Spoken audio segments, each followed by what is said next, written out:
Welcome to our channel. నేను మీ Zakir Hussain. Pakistan Sindoor attack పై ప్రధాన పాత్ర పోషించిన సోఫియా ఖురేషీపై బీజేపీ నేత చేసిన కొన్ని కామెంట్స్ పై ఇప్పుడు హైకోర్టు సీరియస్ అయినట్టు తెలుస్తోంది. అసలు ఏం కామెంట్స్ చేశారు, ఎవరు ఆ నేత తెలుసుకుందాం. ప్రస్తుతం మనతోటి సీనియర్ జర్నలిస్ట్ జగదేవ్ గారు ఉన్నారు. వెల్కమ్ చెప్పేద్దాం. Hi sir. నమస్తే అండి. అయితే సోఫియా ఖురేషీ నిజంగా సింధూర్ పాకిస్తాన్ అటాక్లో ప్రధాన పాత్ర పోషించారనే చెప్పాలి. అయితే ఇప్పుడు ఆమెపై ఒక బీజేపీ నేత కొన్ని కామెంట్స్ చేశారు. దాన్ని హైకోర్టు కూడా ఖండించింది. ఎవరు ఆ నేత, ఏంటి అసలు? యాక్చువల్గా బీజేపీ మధ్యప్రదేశ్ మినిస్టర్ ఎవరో విజయ్ షా అనే అతను ఓకే ఈ సోఫియా ఖురేషీ, కల్నల్ సోఫియా ఖురేషీ ఆవిడ, అంటే ఒక ఆర్మీలో కల్నల్ ఆవిడ. ఇంకోవిడ సింగ్, ఆవిడ కూడా ఎయిర్ ఫోర్స్ సంబంధించిన డిపార్ట్మెంట్లో కల్నల్. సో మొన్న ఆపరేషన్ సింధూర్ విభాగంలో ఇద్దరు కల్నల్కి, అది కూడా ఒక ఇద్దరు లేడీస్కి భారత ప్రభుత్వం లేదా కంబైన్డ్ డిఫెన్స్ సర్వీస్ సిడిఎస్ వీళ్ళు డిసైడ్ చేసి వాళ్ళని అధిపతులుగా పెట్టి వాళ్ళ కనుసన్నల్లో వాళ్ళ డైరెక్షన్లో అటాక్స్ స్టార్ట్ చేశారు. సో దీనికి రకరకాలుగా నిర్వచనాలు ఇచ్చారు అందరూ. అంటే కొంతమంది ఏమన్నారంటే కొన్ని మత ఆచారాల ప్రకారము ఈ ఏదైతే అటాక్స్ చేస్తున్నారో తీవ్రవాదులు, వాళ్ళు నిజంగా ఆ అటాక్లో చనిపోతే డైరెక్ట్గా దేవుడి దగ్గరికి వెళ్ళిపోతారు. బట్ అదే ఒక ఆడదాని చేతిలో చేస్తే, ఆడదాని ద్వారా చంపబడితే దేవుడి దగ్గరికి వెళ్ళరు, వాళ్ళ నరకానికి వెళ్తారు అన్నట్టుగా వాళ్ళ మతాచారాల్లో ఉంది అన్నట్టు ఎక్కడో ఆర్టికల్ చదివాను.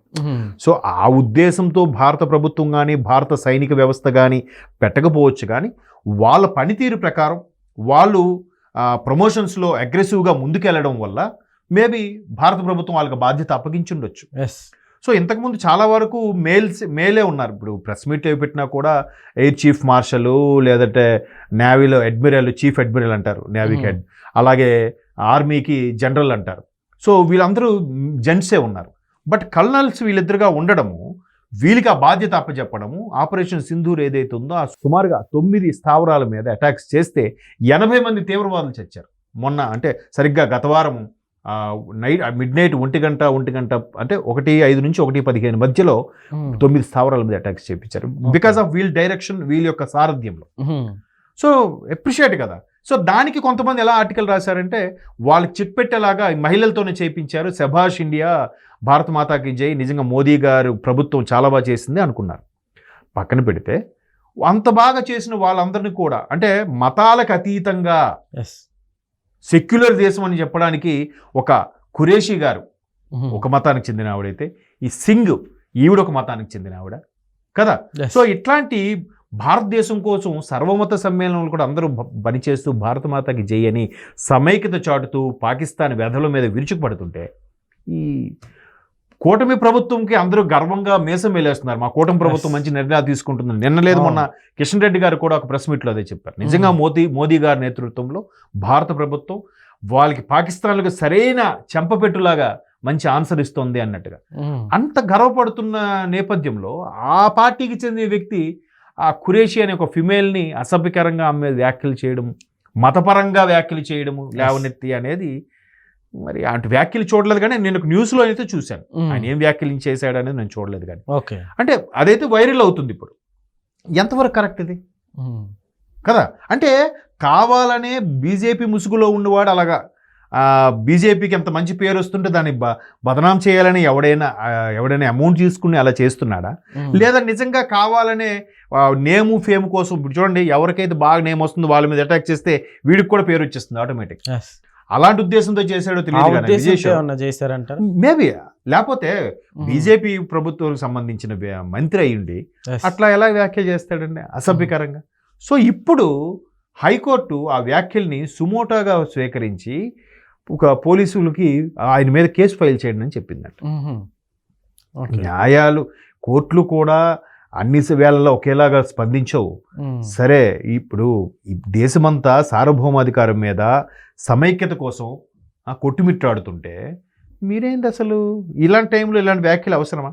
ఇప్పుడు ఆపరేషన్ సింధూర్కు ముందు పెహల్గాంలో జరిగిన ఘటనకి నెక్స్ట్ డే ఒక అస్సాము నాగాలాండ్, ఈశాన్య రాష్ట్రాలు 7 సిస్టర్స్ అంటారు, అందులో ఒక ఎమ్మెల్యే పిచ్చి పిచ్చిగా మాట్లాడాడు. ఆ అమ్మాయి కావాలని అక్కడికి వెళ్ళింది, కేవలం భర్తని చంపించడానికి అక్కడికి వెళ్ళింది నవవధువు భర్త చనిపోయాడు కదా, ఆమె ముర్రోమని ఏడుస్తుంటే కావాలనే భర్తను చంపించడానికి అక్కడ తీసుకెళ్ళింది అన్నాడు ఒక ఎమ్మెల్యే. ఇమీడియట్గా నెక్స్ట్ డే అరెస్ట్ చేశారు.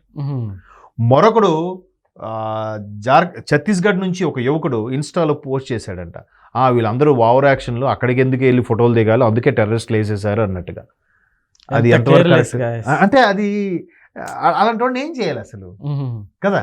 అలాంటి వాళ్ళు అసలు నిజంగా గట్టిగా మాట్లాడంటే బతికే అర్హత లేని వాళ్ళందరూ. వాళ్ళ ఇంట్లో వాళ్ళకి కూడా అలా జరిగితే తెలిసి వచ్చేది. ఇప్పుడు యుద్ధం జరిగినా కూడా అందరూ అరే యుద్ధం అనవసరంగా ఆపేశారు, పాకిస్తాన్ బుద్ధి చెప్పాలన్నా కూడా నిన్న ఆ రిటైర్డ్ జనరల్ ఎవరైతే నిర్వాణ ఏదో అని పేరు, ఆయన ఏమన్నాడు, యుద్ధం మీరు అనుకున్నంత ఇది కాదు, ఎంతోమంది వాళ్ళ కుటుంబాలు కోల్పోతారు, కొంతమంది అటువంటి వీరిని కోల్పోయిన వాళ్ళ కుటుంబంకు ఉండే బాధ, ఆ పెయిన్ మీకు అర్థం కాదు. సింపుల్గా అరే ఆపరేషన్ సింధూర్ ఎందుకు ఆపేశారని అంటున్నారు. దేశము అలాగే పౌరులు కానీ అలాగే సైన్యం కానీ అన్ని రకాలుగా ఆలోచించి నిర్ణయం తీసుకుంటుంది. పౌరుల గురించి ఆలోచిస్తుంది, దేశ యొక్క భద్రత గురించి ఆలోచిస్తుంది, దేశం యొక్క ఔన్నత్యం గురించి ఆలోచిస్తుంది. అంత సింపుల్గా మీరు ఆపరేషన్ సింధూర్ ఆపేశారు, అరే యుద్ధం కంటిన్యూ చేయండి అంటే మీరు వెళ్ళండి కనపట్టుకోండి. ఇలా ఎవరైతే కామెంట్స్ చేశారో కనపరుచుకొని బార్డర్లోకి వెళ్ళగలరా? అంటే ఒక మాట అనే ముందు వెనక ముందు ఆలోచించాలి. అట్లాగే ఎవరెవరైతే ఆలోచించారో వాళ్ళందరికీ కోర్టు సుమోటోగాని స్వీకరించి అటువంటి వాడిని ముందు అరెస్ట్ చేయండి. అటువంటి వ్యాఖ్యలు చేశాడు వాడు, బహిరంగ క్షమాపణ చెప్పాలి అని చెప్పి పోలీసులకి ఆదేశించిందట, మధ్యప్రదేశ్ పోలీసులకి. అంటే బాధ్యత గల పదవిలో ఉన్న మంత్రి ఆ వ్యాఖ్యలు చేయొచ్చా? పైగా ప్రతిపక్షం వాడో లేదంటే విపక్షం వాడో కాదుగా, బీజేపీకి చెందిన వాడే అలా మాట్లాడు ఎంతవరకు కరెక్ట్? ఇప్పుడు దీనికి రకరకాల అనుమానాలు వస్తున్నాయి. అరే కూటమి ప్రభుత్వం అంటే నథింగ్ బట్ బీజేపీ, ఎన్డీఏ ప్రభుత్వం.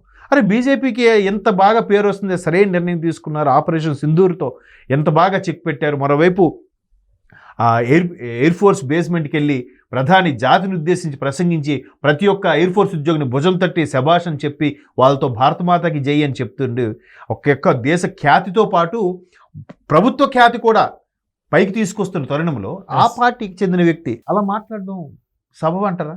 లేదు. ఇదంతా బీజేపీకి కూడా తలవంపేనా? ఎన్డీఏ కూటమి కూడా తలవంపే కదా. సో అటువంటి ఖచ్చితంగా అరెస్ట్ చేయాలి, చర్యలు తీసుకోవాలి.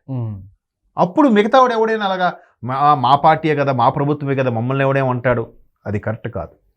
ఒక మాట అన్నారంటే ఆచితూచి ఇక్కడ ప్రస్తుత పరిస్థితులు ఏంటి, దేశ పరిస్థితులు ఏంటి, సందర్భం ఏంటి, అవే చేసే వ్యాఖ్యలు బాధ్యత గల పదవిలో ఉంటూ చాలా తప్పది. చూద్దాం మరి ఆయనకి ఇంకా కోర్టు ఎటువంటి శిక్ష విధిస్తుందో కూడా చూడాలి. Okay sir, thank you.